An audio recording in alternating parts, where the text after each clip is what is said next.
I think we can get started, and I thank you very much, all of you, to be here and to join this workshop. Um,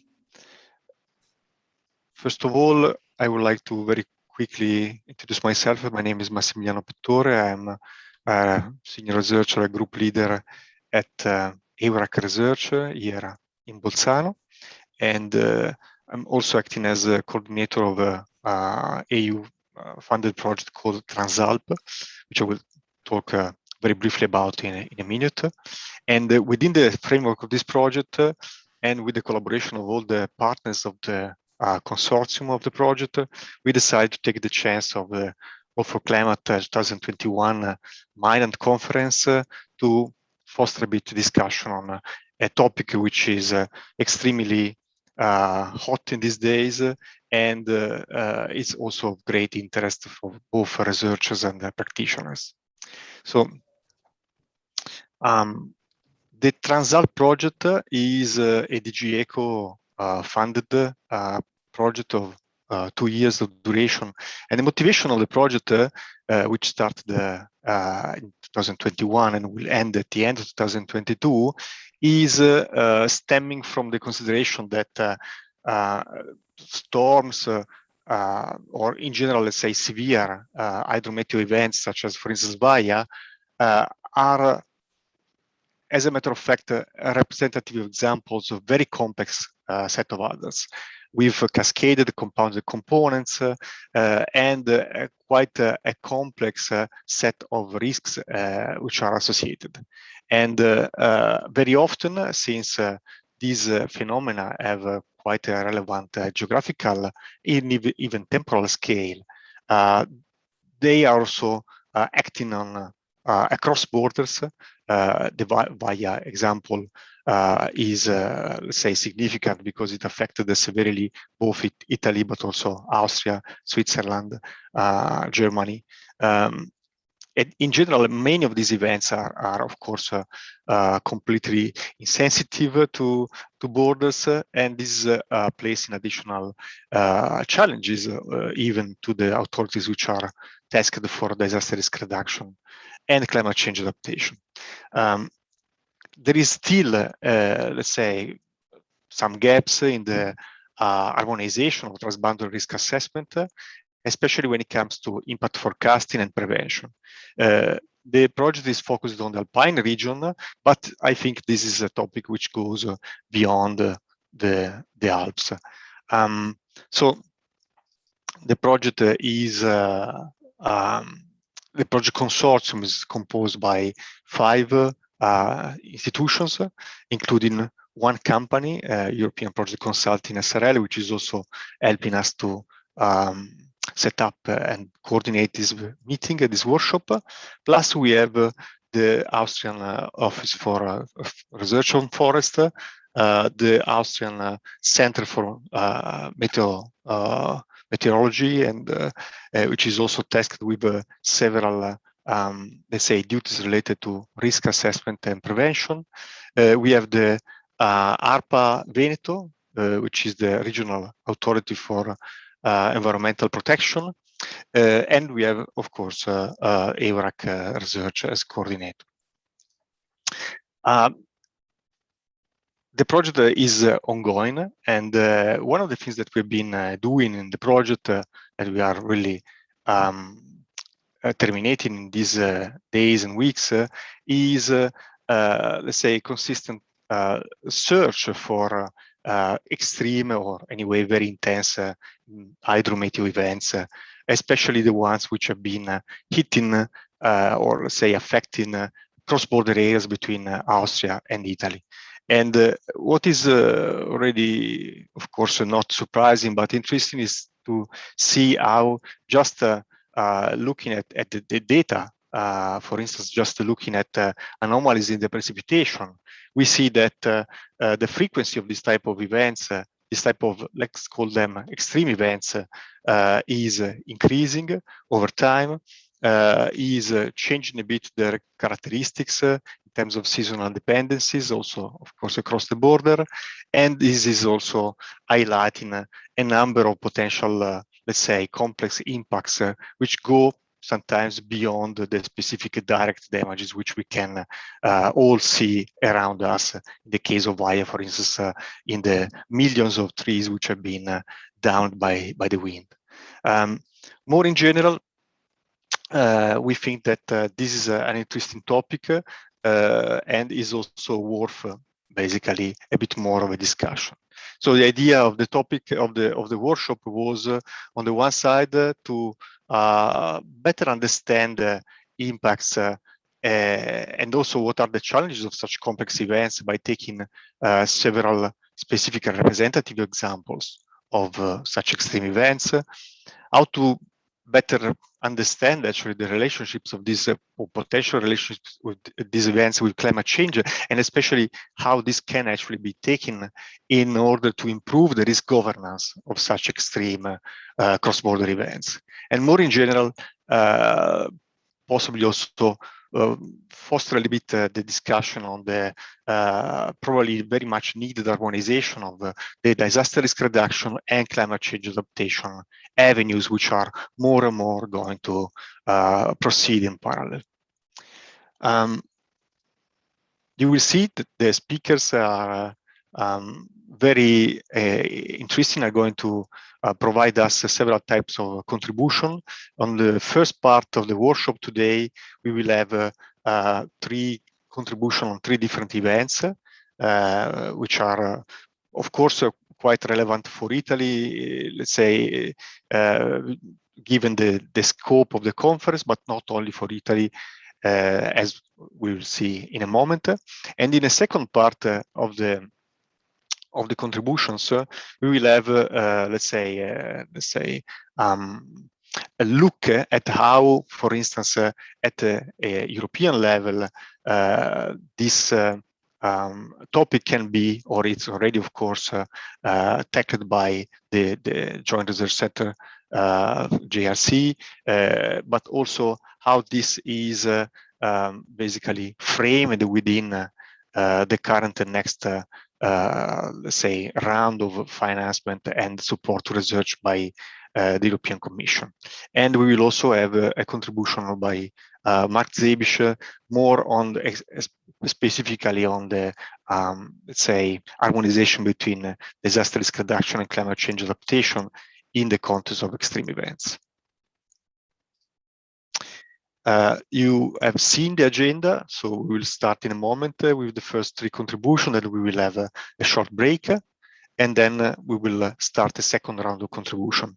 At the end, we will have another, after a quick and a question and answer session, we will have another 10 minutes break, and then there will be a panel discussion. Of course, the discussion is open both to the speakers and to all the people which are right now joining the workshop.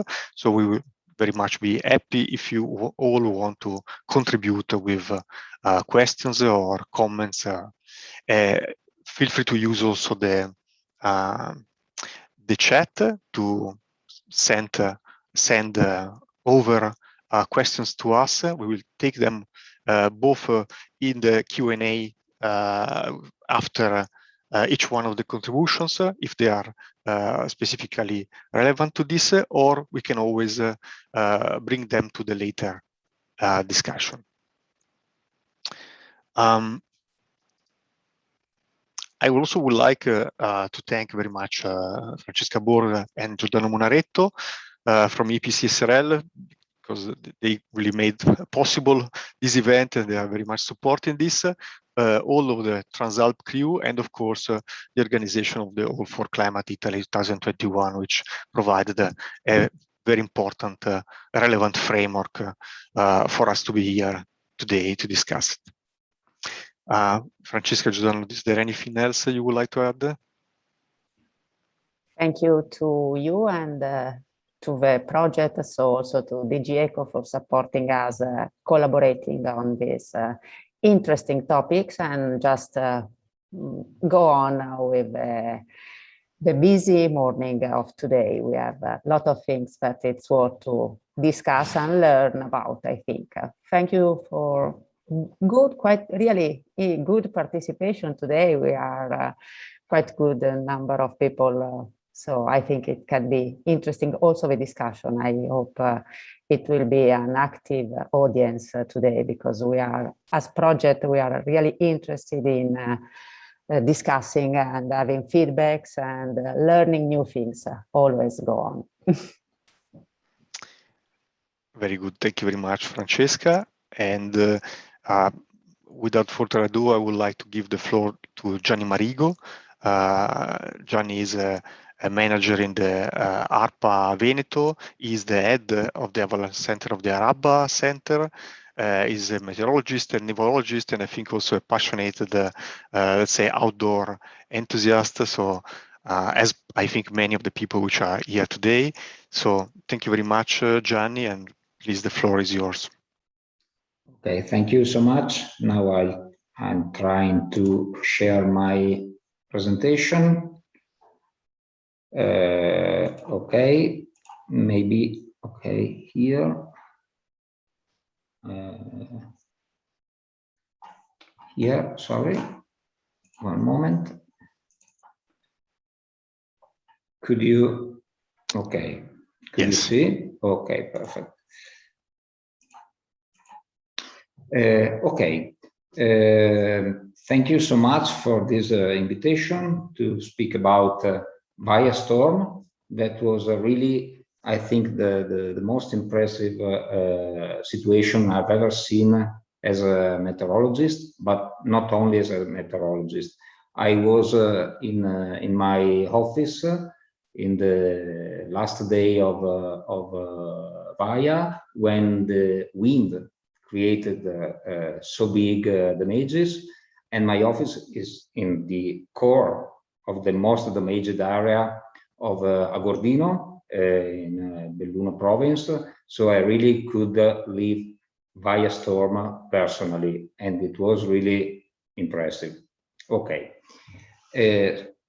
so I try to describe what happened. Okay, what was Vaia under a meteorologist point of view. Okay, meteorological, sorry, point of view. Vaia was a very, very deep through a very low pressure center crossing the Western Mediterranean Sea in 4 days. That means that Vaia was a very deep through that was semi-stationary for 4 days over the Western Mediterranean Sea. And that caused a very intense southerly flow named Scirocco wind over the Italian Alps, especially the central and eastern part of the Italian Alps, with very persistent, abundant, and often heavy rain. But as we can see in the next slides, with a very strong wind situation, especially in the last day of the storm crossing. So the most damages situation was created not by the rain, even if the rain resulted really very abundant, but with the wind caused by the crossing of this very low pressure center in the afternoon evening of Monday, the 29th. This crossing of this low pressure center with 2 consecutive cold front was also characterized by very intense thunderstorm activity. This is an image in which you can see that in the 24 hours of Monday, the 29th, we could observe more than 300,000 strikes over the Mediterranean Sea. That's really a big number of strikes. That means that the cold fronts crossing the area in that days was really accompanied by a strong thunderstorm, the heavy thunderstorm really. What we need to say absolutely is that, in my opinion, Vaia storm represents a very good example of a good weather forecast and of a very good prevention activity by authorities, okay? Because considering the intensity of the storm, the abundance of rain, and the very strong winds with the major we can see later, we have to consider that we have only 2 deaf person, okay? And in my opinion, it was only because of a very good prevention activities, okay? We only have to consider that in the day of Monday,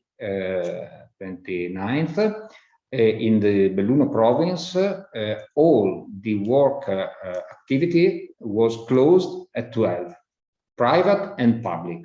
So no one was on the street, for example, during the crossing of the intense cross cold front. And so it was possible only considering a very good weather forecast and a very good coordination between the different public authorities involved in the management of that situation.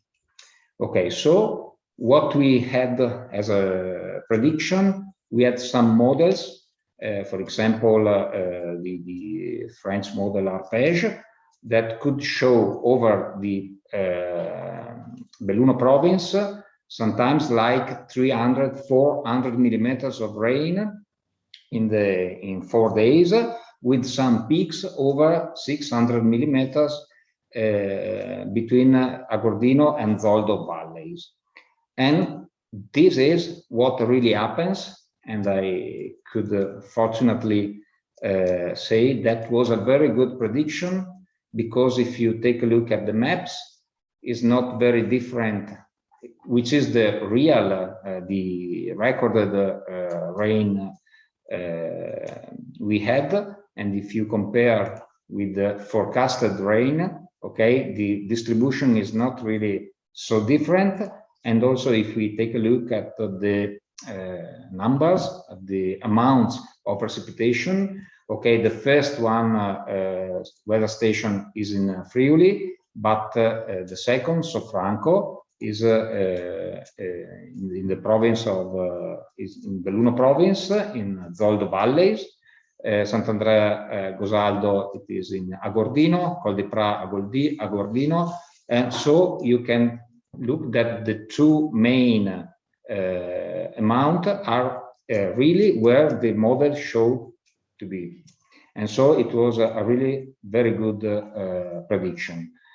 But the abundance of the rain in 4 days was really a big amount, but we had also exceptional intensity of rainfall during the second part of Monday. These are some rain amount in 12 hours in the afternoon, evening of Monday, the 29th.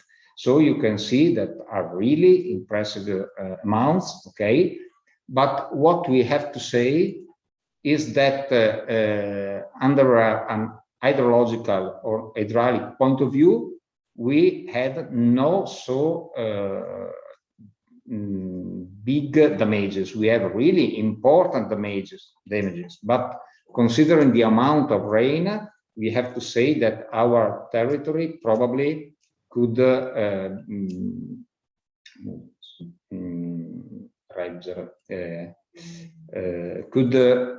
stop the resist to this disastrous impact. Okay, we have some pictures here, a house damaged, and maybe probably the most famous damages we had, the most known is the disaster of the Serai of Sotoguda. In the right picture you can see here in my slide. Okay, it was really a very big damages. It is an important touristic site, okay, completely destroyed, but anyway, without any death person. Okay, that was important. And in any case, we can see that our territory could really resist to the impact under an hydrological point of view, considering the exceptional amount of rainfall. Okay, we have local damages. We have a very significant flood of Piave, which is the main river in our region. But anyway, we could really have more damaging situation. Okay, probably the salvation of our territory depends on a break in precipitation between the afternoon of Sunday and the beginning of Monday, the 29th. Probably without that break in precipitation, the situation could result really more damaging. Anyway, under an hydrological point of view, the damage was rather not so destroying. But the most impressive situation and the most destroying situation was because of the wind. Okay, and also considering the wind prediction, the wind forecast, we could say we had rather good information. This is also the ARPAV forecast maps for Monday. Okay, and we could say that we could expect very strong winds in the free atmosphere, in the low layer of the atmosphere over the Adriatic Sea, and also severe gust winds, over the Alps. Anyway, we have to say that we couldn't wait for so dramatic gusts over our mountains. We can consider that the strongest gusts we recorded over our weather station on Monte Cesena, okay, in the pre-alpine region. But we know that several measurement was made by a not official network that measured over 200 kilometers per hour gusts over the Dolomites. Okay, so we have really a destroying situation.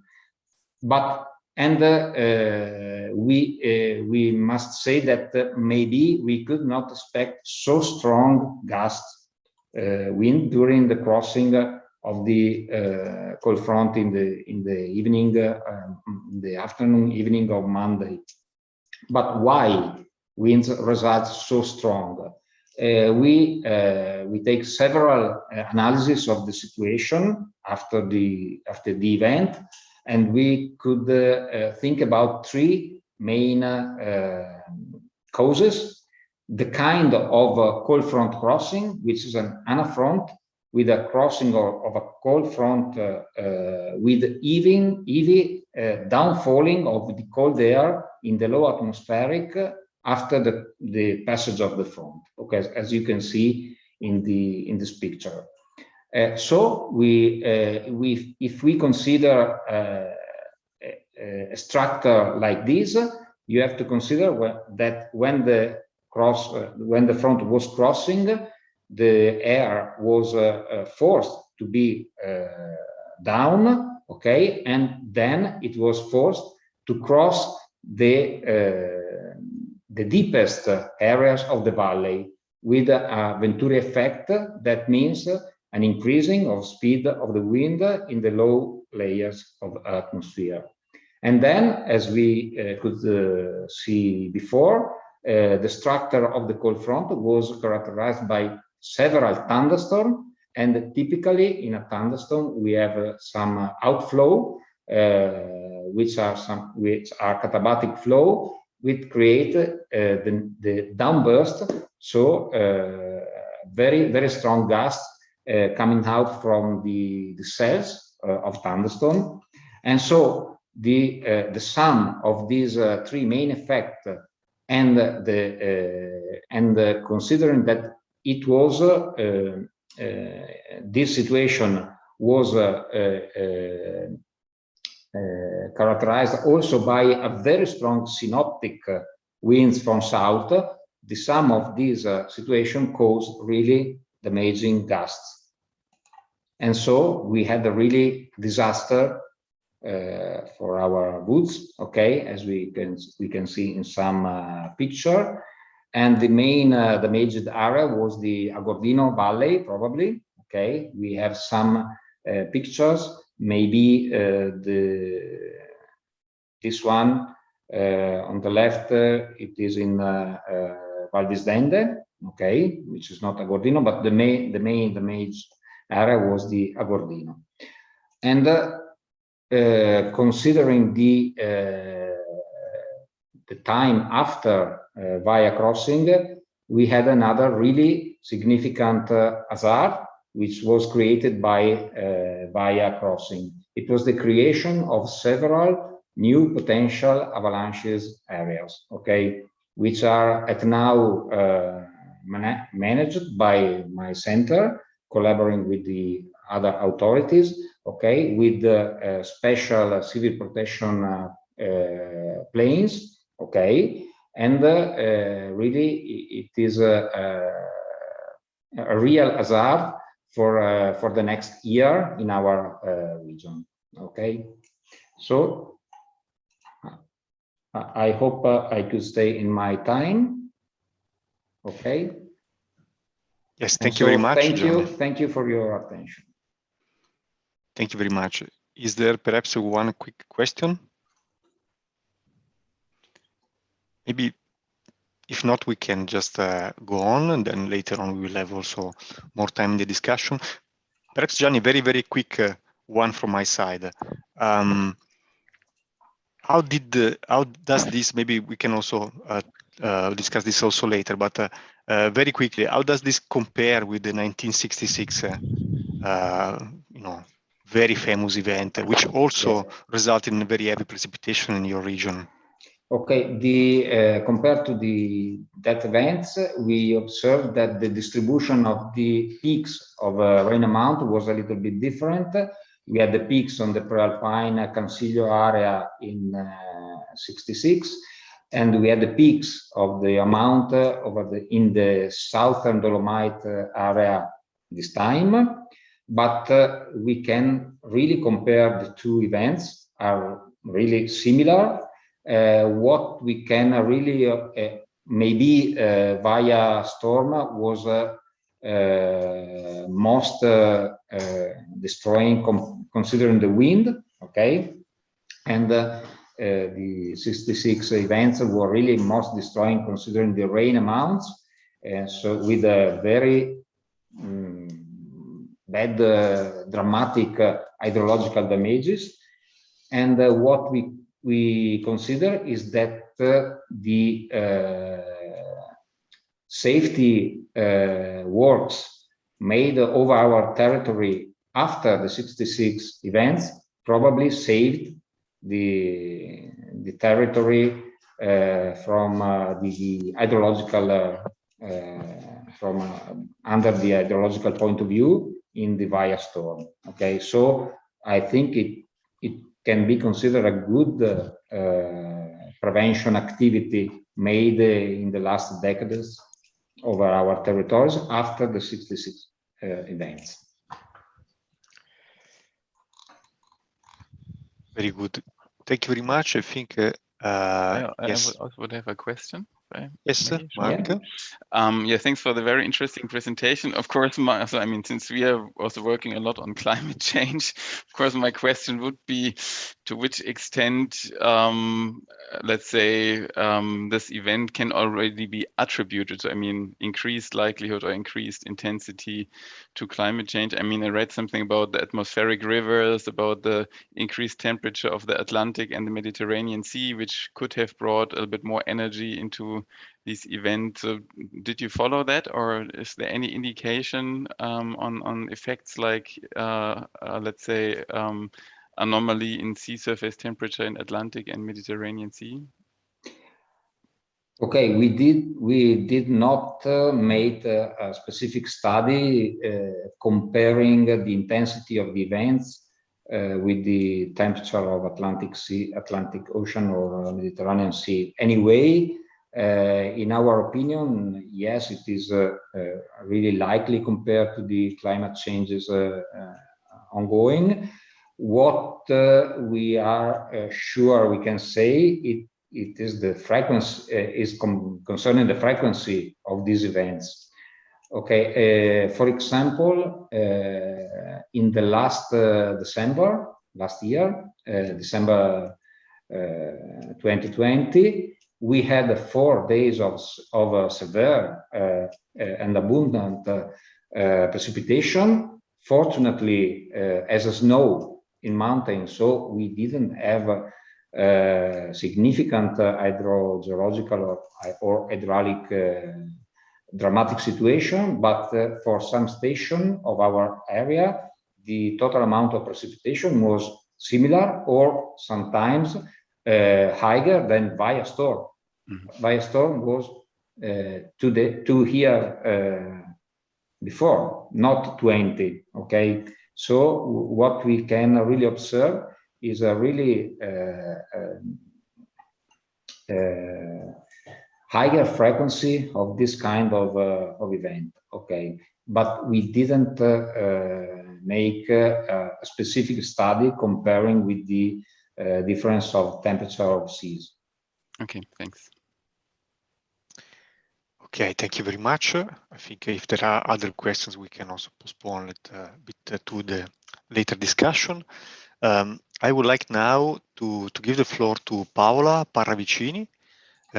Paola is an hydrologist of the ARPA in Lombardia in the hydrometeorological service, and she is very much involved in, let's say, very much field-based operations, as well as managing of the quite wide set of monitoring stations and the hardware of which makes possible the measurement and the monitoring of such events. Paola will talk about the very recent Como Lake floods.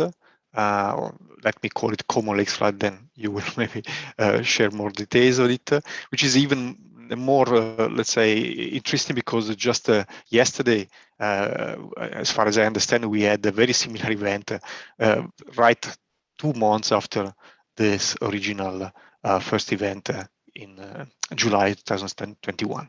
Paola, please, the floor is yours. Okay, good morning, everybody. Thank you for inviting me to this event. Now I'll start sharing my monitor. Okay. These are our Alps. And so, okay. Now, as I've been just introduced, I'm Paola Parravicini from ARPA Lombardia Hydrometeorological Service. I'm an hydrologist, and I'm talking about something different from what we just listened. That's to say, I'll be talking about intense rainfall on small areas and their ground effects.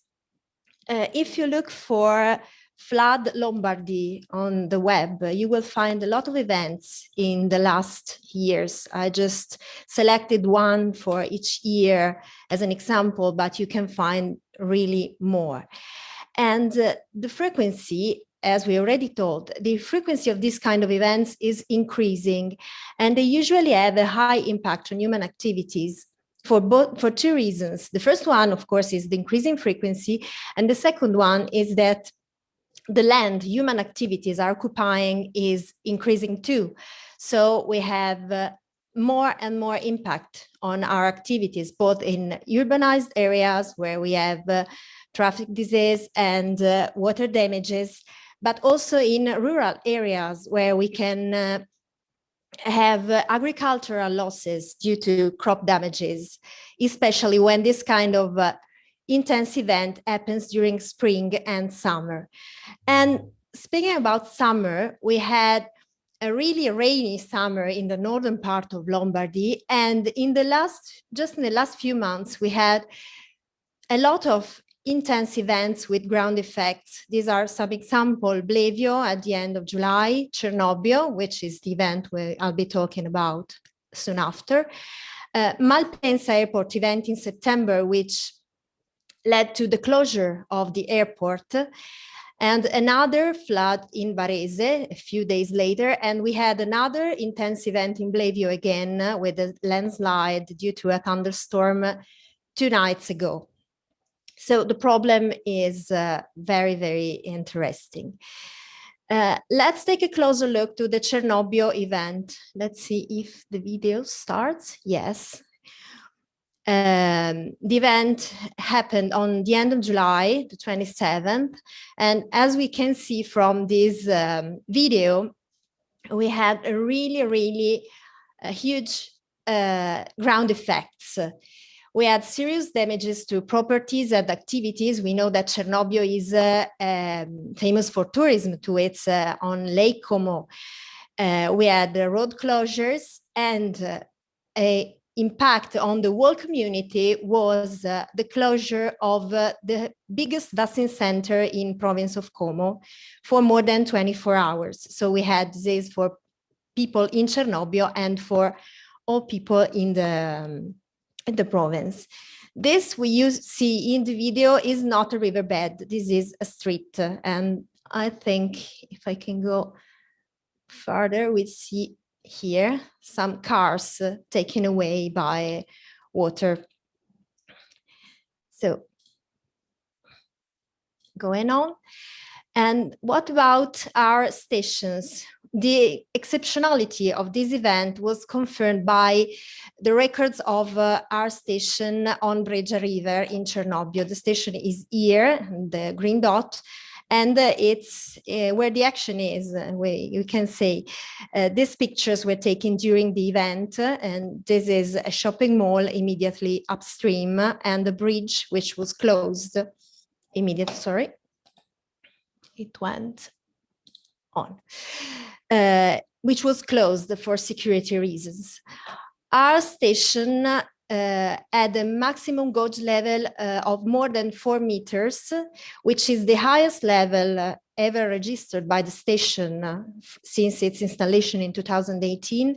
And it's more than 4 times the 15th percentile of levels on duration curve. That's to say, we have more than 4 times the ordinary level of Breggia for this in this season. So I'll try to ask you 2 main questions about this event. The first one is, did we know this was going to happen? And the second one is, can we identify the rainfall which led to these exceptional ground effects? To answer the first answer is quite easy. We have to look at ARPA Lombardia forecast for that day, which is 27th of July. As we can see, we had forecast for rain, but most important, we had forecast for thunderstorms and heavy thunderstorms in that area. It's the red dot. So more than 20% probability of heavy thunderstorms in the area. As we can see, the area is quite big. It's almost the whole northern western part of Lombardy. This is because, of course, it's very, very difficult to predict exactly where a thunderstorm would hit the ground. So it's a very small and fast event, and it's difficult to understand, to predict where it will be. So we'll take a look to our rainfall gaugings.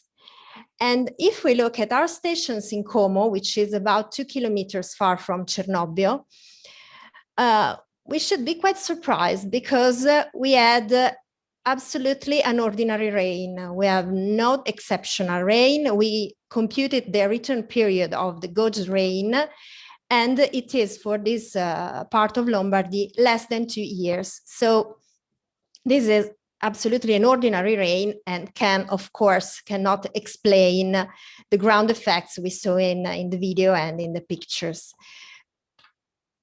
But Cernobbio is in a very particular position because it's a border city. This red line is Italy-Switzerland border, and Cernobbio is exactly on the border, and the Breggia catchment is a cross-border catchment.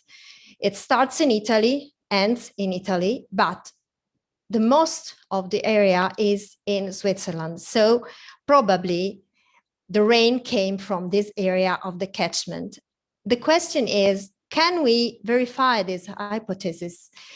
Do we know what's happening in Switzerland? And most important, can we know it in short time? Can we know it real time, if possible?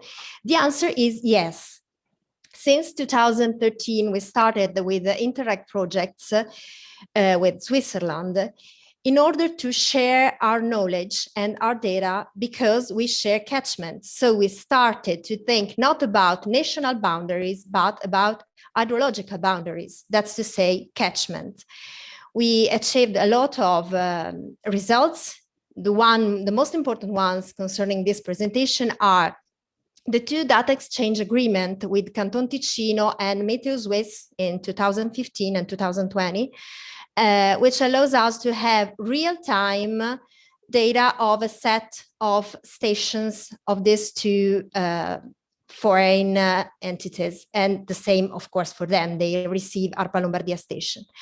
Then with Gestisco project, which is still in progress, we had radar data from Switzerland free of charge in 2019, and we started to hold joint briefing, Italy-Switzerland, once a week, where our meteorologists just share their forecast and their knowledge about the events, the transboundary events. So we can immediately, real time, go on the other side of the border and look at what happened, which does not surprise us. Cernobbio is the white star. Como, where our stations are, is the black dot. And if we look on Montelema radar data, which are Meteo Swiss data we receive, Como is in the green area, so 10-40 millimeters of rain in 24 hours, which is consistent with our station data and cannot explain, as we told before, the ground effects. But in the Swiss part of the Breggia catchment, we have that violet area, which is more than 150 millimeters in 24 hours, which definitely can explain that kind of effects on a small basin. And we can also look at data of gauged rainfall of the stations in Canton Ticino. The closest ones are Coldrerio, Meteo Swiss station, and Chiasso, Canton Ticino station, which gauged 180 millimeters in the same 24 hours of the Como stations, and 150 millimeters. The return period estimated by Meteo Swiss for the Coldrerio rain is approximately 40 years. That's to say, we can explain the ground effect as a quite exceptional rain. So, to conclude, we already know maybe that severe weather events don't know national boundaries. They had their own boundaries. Doesn't matter if there are large-scale events or small events. So I found just yesterday this quote I found perfect, which is, sharing is not a choice, it's a strategy. Towards transboundaries events, if we share our data, first of all, but also our knowledge, our experiences, which means even our mistakes, our problems, we will surely improve our expertise, our awareness, and finally our responsiveness, and we will be better capable to face this kind of events. And with a quieter Breggia, I thank you for your attention. Thank you very much, Paola. Very, very interesting. Is there any question?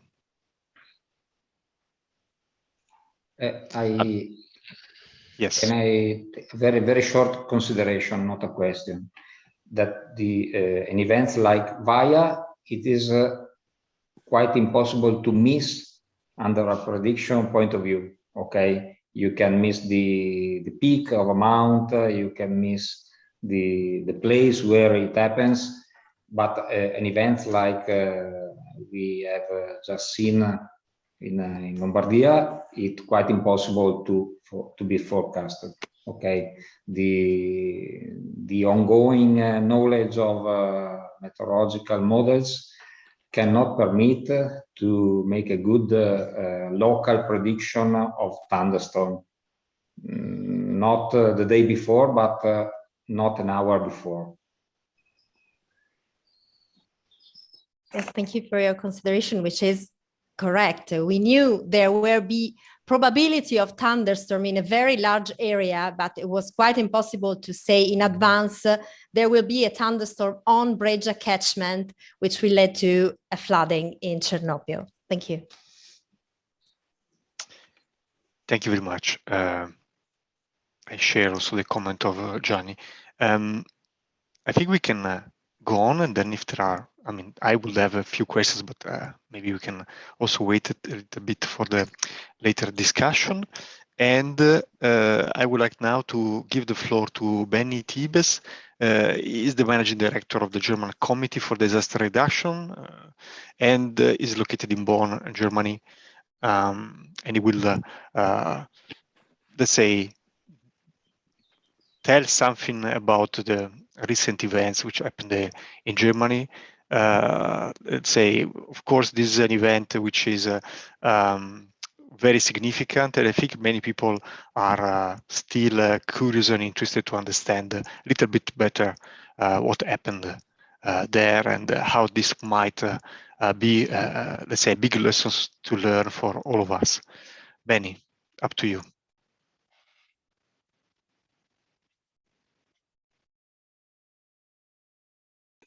Okay, sorry, I had to move some windows around and too many screens, too many windows.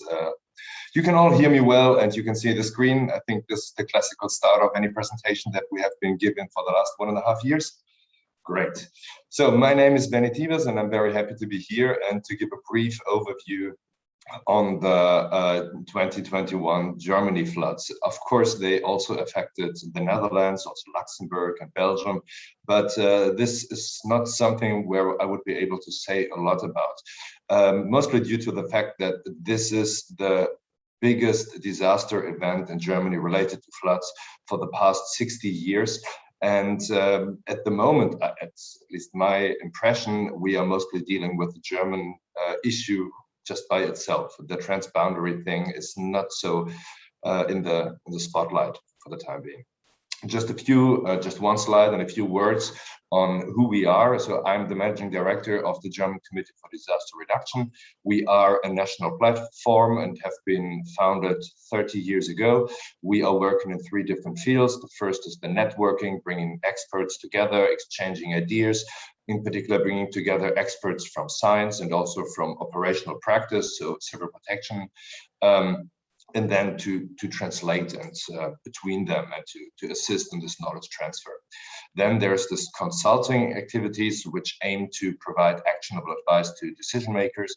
And the last one would be the knowledge transfer, also to maintain knowledge that has been produced by projects, to document the state of the art, and then also to give information to the general public. So we are not only focused on research, and we have a little bit like a zoomed out perspective, looking at the entire disaster event and not purely on the forecasting, for example, of natural hazards events. Just one slide about our members. As you can see on the right side, there is a zoo of logos. These are all the institutional members that we have. And you see like the German Red Cross, for example, or THW, that's the Civil Protection Agency. So this is the operational part of us. Then we have the scientific institutions also working with us. But also there are institutions that are working in other countries. On the left side, you see a map which lists all the personnel members, because many of them, not all of them, but most of them are based at universities. So we have this also strong background in science. So just a quick recap on the entire event, which is quite challenging to do it in 10 minutes. There was this low pressure area, this depression called Bernd in Germany, which lasted for a couple of days and resulted in heavy rainfall up to 200 liters per square meter. And several of the rivers showed flooding that has, at least that's what the press said at the beginning, that is unprecedented and probably a 1 in 1,000 year event, but this is not really the case, as I will show you later. So we had the highest loss of lives in Germany for the past 60 years, as I said. The last event was in '62 in Hamburg. It was a storm surge, and this time we had more than 180 people dead, which is really shocking, and also resulted in the fact that that Germany is not able to keep to the goals of the Sender framework, because we have not been able to reduce the number of fatalities. So most affected was Germany, but there were also severe flooding events in Belgium, the Netherlands, and Luxembourg. And in Germany, there were, in particular, both states in North Rhine-Westphalia and Rhineland-Palatinate. They were the most affected, and I will quickly address parts of both of them. So this just to show you the distribution of rainfall. It's in German. On the left side, you see the 72-hour sums, and then the main 3 days with a daily maximum. And as you can see, it's quite purplish, in particular in the west of Germany, where the flooding took place. Here's just another slide on how the distribution looked like, and it hovered over several areas for a long time. It was a strong rainfall event, which lasted very long, and that resulted in these huge numbers of rainfall that we normally do not see. So this is the sum for particular floods, for particular river basins, and the second one is the Ahr Valley or the Ahr River, and you see that within this 3 days it received almost twice the monthly average. And the other one that I'm going to focus on is the Erft one, which is, I think you can see my mouse here, is the Erft. Also here, probably double of what we normally receive in a month. So what really happened then? On the right side, that's probably the most interesting one, is the before and after picture. Before, you can see it if you have some geomorphological background. You see that all the houses are, of course, built on the floodplains, and the river actually went around this small mountain here in former times, but now it's running this way here. And this is the area that is settled. All the other parts are very steep, are used for vineyards, but most of the settlements are on the floodplains. And then in the after picture, you see that the river basically just went where it was before. What is quite interesting is the picture here in the middle. You see 3 red circles. This is a house which has historic flood marks on it. The local people there always refer to a flood event taking place in 2016 as the biggest event for 100 years, which is probably not the case. If you look at the statistics in a quite different way and include big historic floods, you end up with a that this is probably the 2016 event was probably just a 1 in 30 year event and not in 100. So the lowest flood mark is from 200 years ago. The one in the middle is from 1804, so 200 years ago. And where this guy is pointing here, this is the most recent flood. So it was above the previous flood levels, and I will show you a picture which is one indication how this could come about. Okay, all the rest of the numbers there, I don't have to read them to you. You have probably read them already.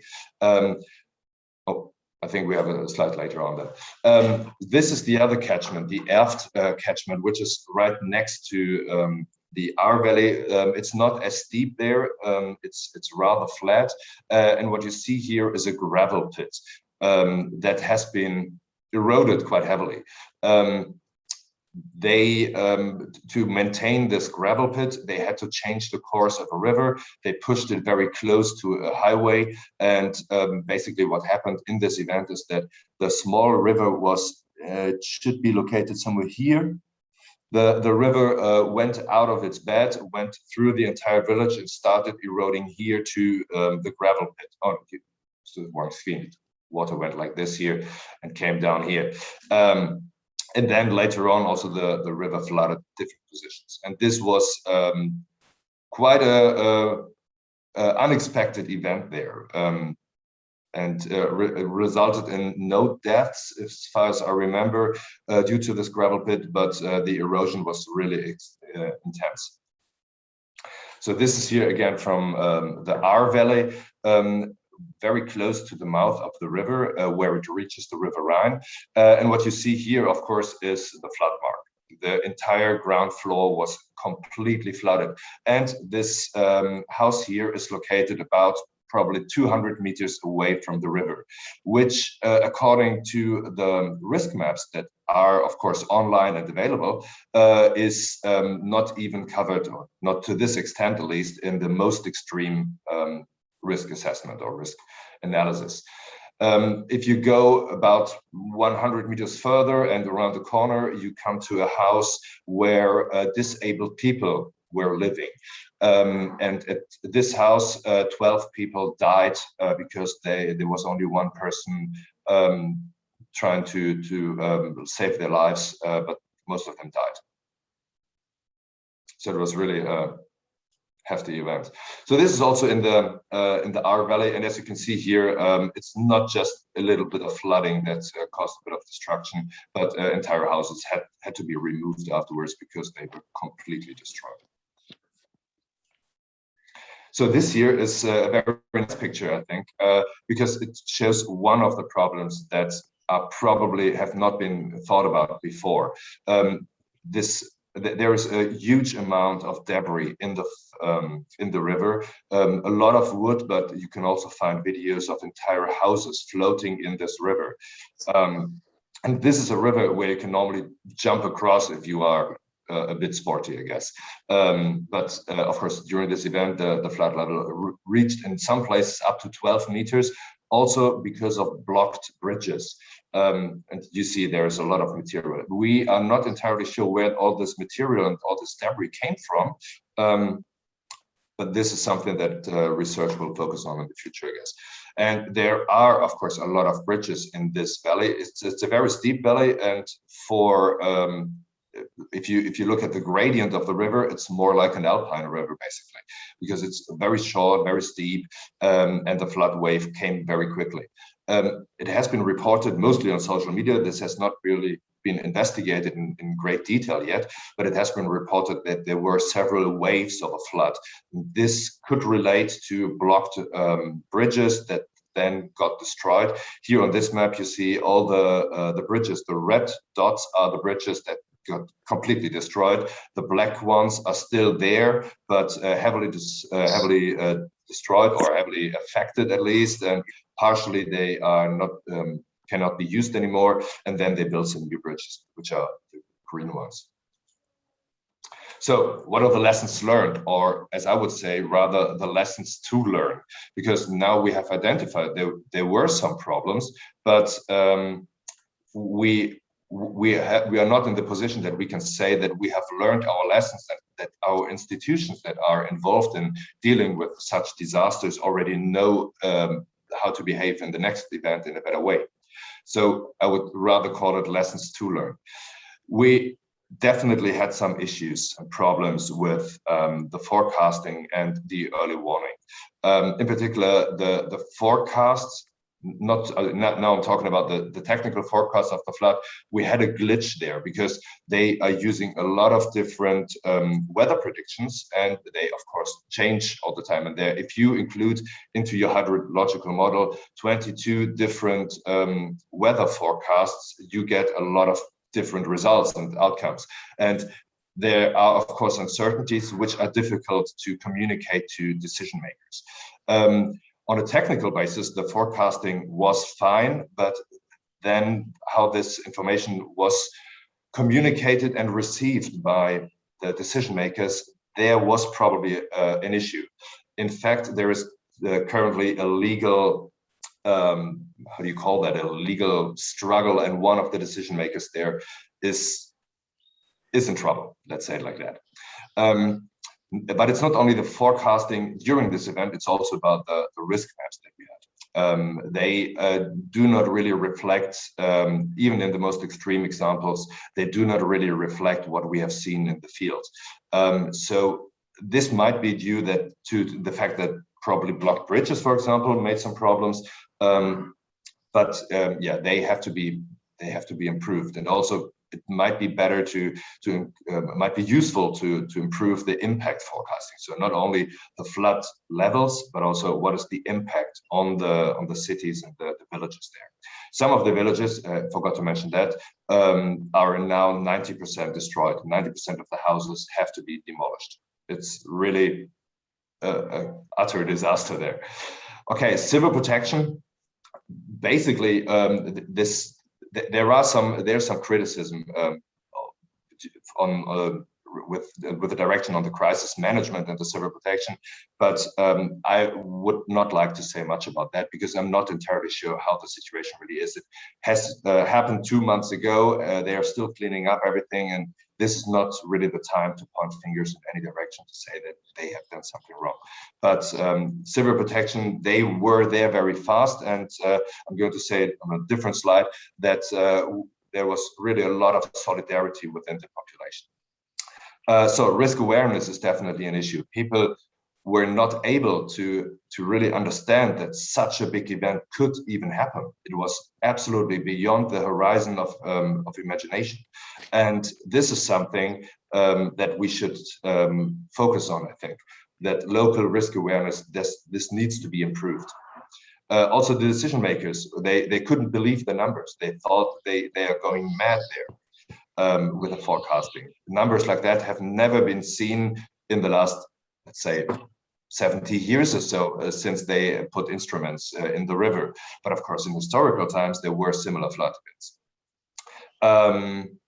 Yeah, land use planning. This is now something where we should think about when we try to rebuild the area. How do we want to rebuild it? And because the next event is, of course, going to happen.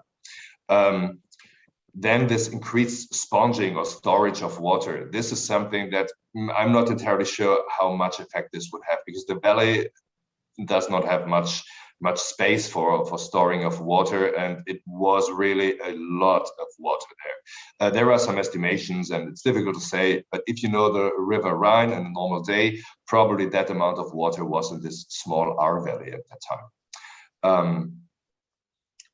Okay, I'm probably going to jump due to time reasons to the next slide. There were, of course, challenges and surprises that we did not anticipate before. And one of the challenges is, of course, the responsibility. They have now, particularly in the press, they have started to try to understand in a minute-by-minute way what happened at what time was which decision maker involved in what decision making, and what was the basis of information, and it is all terribly complicated, and also it's a legal issue at the moment, so a bit difficult to talk about that. But it seems like important decisions were not being made in the correct way.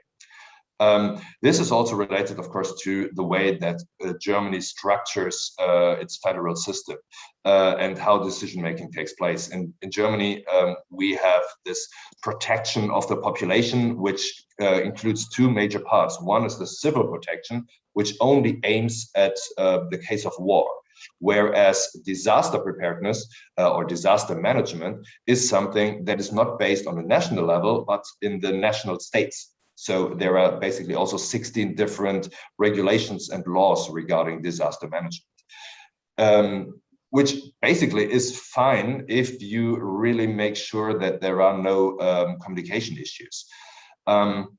So another thing that yeah, so early warning, I mentioned it before, risk culture. I think this is something where we have to learn a bit more, and we have to improve. The risk awareness for everyone involved there, I guess, was not adequate. And of course, because we didn't have any major disaster events like this one here for the past 60 years, people are not only aware of their local risk, not aware of the local risk, but they also have this kind of feeling that if something bad happens, I will get help anyways. The national state is going to assist. And that's probably why self-preparedness and, for example, buying an insurance is not on your agenda very high up. So solidarity, I mentioned that before, we had a huge wave of solidarity right after the event. Many people from all over Germany came there to assist with cleaning up and with helping there. This was really fantastic. And of course, this is the basis of the German civil protection system, which to approximately 90% is based on volunteers, and they are not getting paid for that. Of course, we also had some negative issues with the solidarity because there were some COVID deniers that tried to get involved there, and some other freakish people that tried to set up something like a school, but only if we do not have to wear masks. And some crazy guys also tried to use that situation. So what are the future research needs? We have been trying to investigate that a little bit, and we have tried to bring people together. So we have done an excursion to this area. We have also talked to one of the mayors there. That's her. She was the one. She pushed for calling out a disaster event so that you can get national assistance. But her superior was not answering the phone for some time, apparently, to say, and then really made the decision too late, and that probably cost lives. And she's now really interested in how can we rebuild that? How can we develop a vision for this valley for the future? And another activity that we are currently carrying out is we have set up, or we are trying to provide a platform for researchers to create synergies between their research interests, because at the moment many people want to ask the local population there what are their needs and what was the problem here and there, and I think it's necessary to coordinate between them so that you don't come with the same questionnaires over and over again. Some conclusions. So what I think is that we have to improve our warning and evacuation procedures. Evacuations are normally not planned, not trained. We normally do not do that. And also the risk maps that we have, they are not something that people are really aware. And I think that we have to use a positive risk culture to be progressive with the risks that are definitely there. And you cannot simply shut your eyes and they disappear. You have to deal with that. And I think the best way is to do that in a very positive way, not in a boring flyer. But I was thinking about having a village festival, and you put up the balloons with the highest known flood mark, and probably have some arty events or children plays or something like that. Something positive that shows a positive attitude towards dealing with risks. Yeah, provide room for the river. Of course, that's something that experts have been saying for years now. It's difficult in some areas where the topography simply does not allow for building large reservoirs, for example. And yeah, if you block your river with too many bridges that are not built in a proper way, and they will be blocked, yeah, you are really running into problems, and this is something that we have to deal with. Risk assessments, yeah. All the statistics on the flood event are basically based on the measurements that we have for 70 years. But the biggest events took place 100 years ago and 200 years ago. So they were not included in any risk assessments and in any planning. Now this R Valley, which was the most affected, is trying to reconstruct, but I think they need research to assist them and to really in a participative way to discuss how can we rebuild that? What kind of risks are we willing to take? How do we have to change the style of housing itself? Or where should we build? And at the moment, many people are moving out of this area because they do not want to live there anymore. But yeah, we have to, at some point, we have to rebuild that. It's a beautiful area. It's a tourist area, and yeah, some kind of reconstruction will take place. Yeah, and then of course the all hazards approach. Do not only focus on hazards on the hazard that you have just experienced, like this flood now, but it's probably necessary to also include others. I think I've extended the duration of my speaking time already. Thank you very much. Thank you very much to you, Benny. That was really interesting. Is that any burning question? Yes, I have a simple question. First, congratulations for your shine and complete presentation. It's for Bernie, very, very good presentation. A simple question. Did you evaluate the rule of the bad urban planning component respect the heavy precipitation close the river? For example, I have some relative in Ingolstadt that lived in a close in an area close the river Danube, and sometimes receive flood because the houses are under the middle level of Danube. So the question is how much percent in this very bad flood is due to the bad urban planning, respect heavy precipitation? Thanks.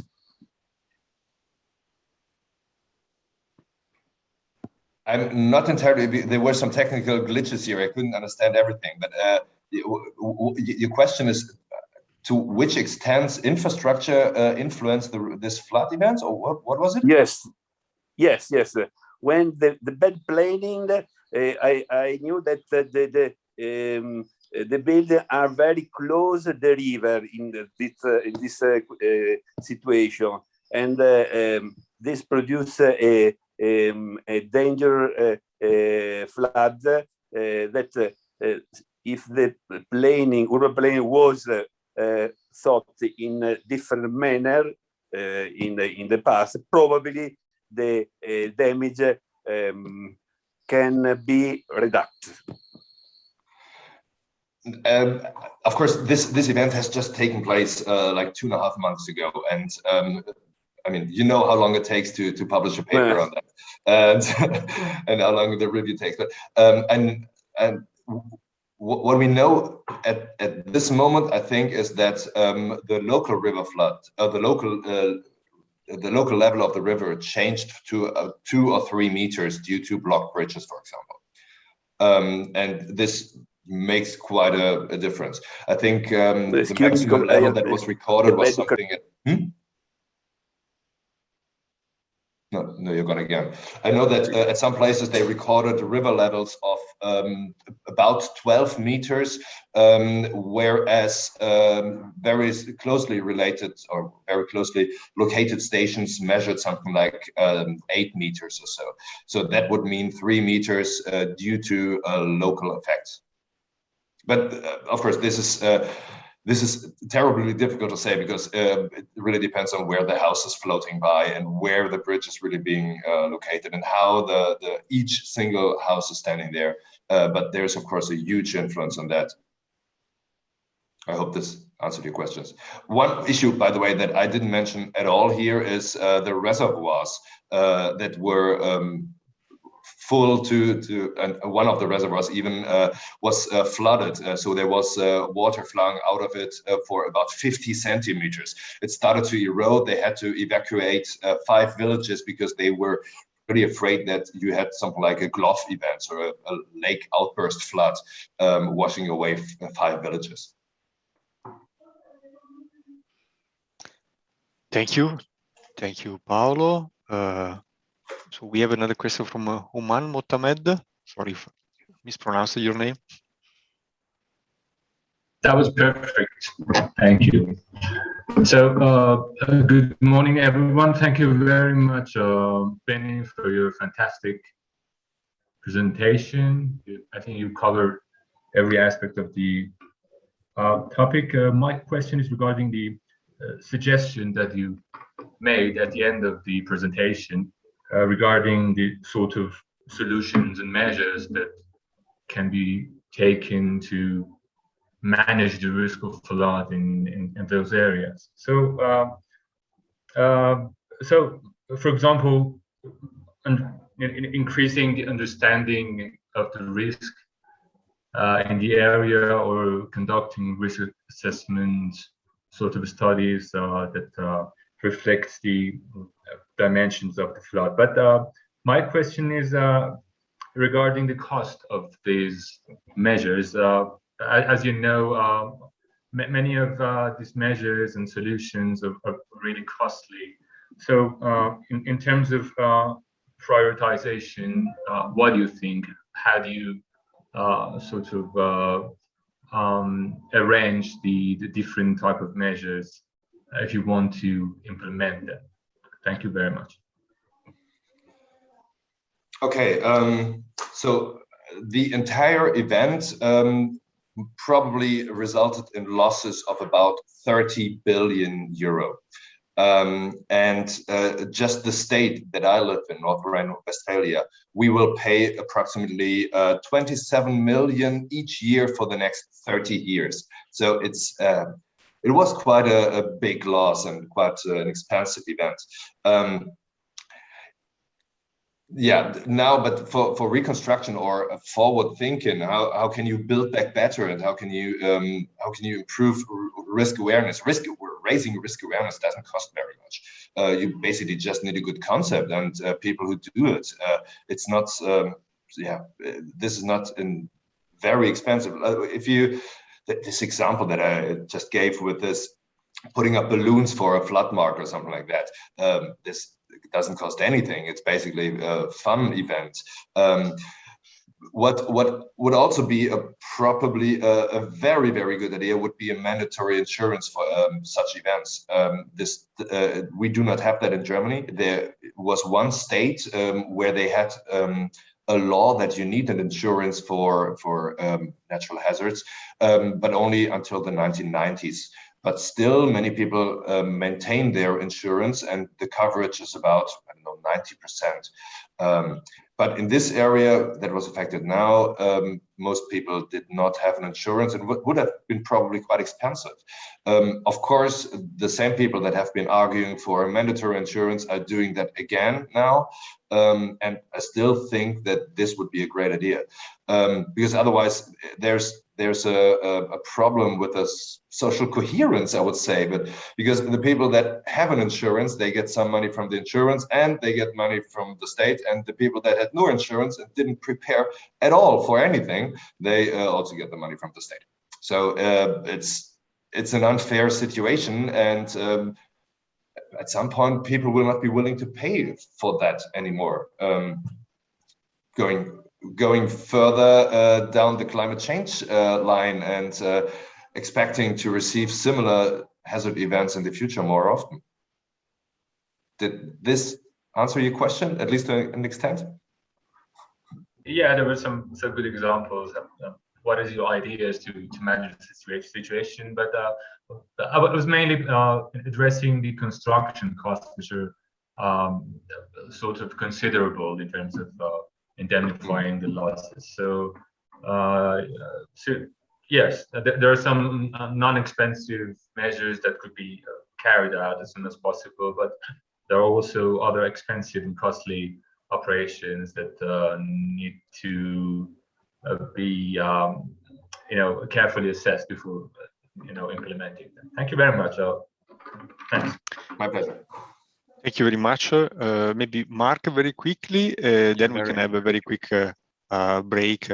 Yeah, it's not a question, it's just a remark. So I put in the chat a link to a paper which was very fast done by colleagues from Germany, which basically did these climate attribution study, and they could prove that this event was a 400 to 500 year event, and that has been already become, I think, 1.2 to 9 times more likely, and something like 10 to 30% more intense through climate change. So I think we need these studies, and we see that these events, I mean, they happened in a way, they could have happened always, but that climate change has already an impact on that, and that this should be considered even in risk assessment and planning.